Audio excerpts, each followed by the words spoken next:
Withdraw பண்றேன்னு சொன்னானா? ஆமா. தங்கராஜனால தான் உன் வேலை போயிடுச்சுன்னு தெரிஞ்சதுல கொஞ்சம் வருத்தமாயிட்டான் போல.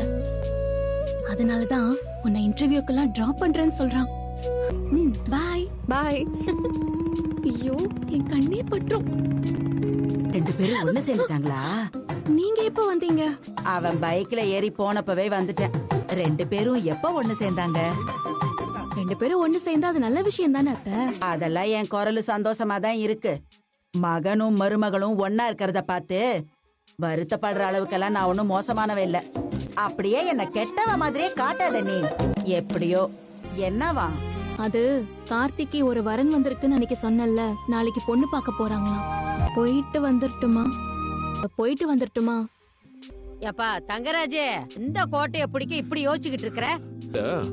பிளட் டெஸ்ட் எடுத்துட்டு போனாங்கல்ல, அந்த ரிப்போர்ட் சாயங்காலம் போன்ல வரும்னு சொன்னாங்க. மா, ரிப்போர்ட் வந்துருச்சுமா. நீங்க கொடுங்க, நான் வேணா பாக்குறேன். பாக்குற ரிப்போர்ட்டுங்க. நீ என்ன டாக்டரா இல்ல நர்ஸா? எது கூட இருக்கு எது குறைவா இருக்குன்னு உனக்கு தெரியுமா? அதெல்லாம் நீ ஒண்ணும் பார்க்க வேணாம். சங்கர் அவரை வர சொல்லிருக்கேன். ரிப்போர்ட் உனக்கு ஏதாவது பிரச்சனையா இருக்கும்னு பயமா இருக்கா? அதான் உங்க கண்ணிலே பயம் தெரியுது. அம்மா தாயே, உங்களுக்கு ஒண்ணுமே இருக்காதுமா.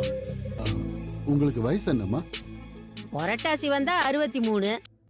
பரவாயில்லையே, உங்க வயசுக்கு நீங்க ரொம்ப நல்லாவே இருக்கீங்க.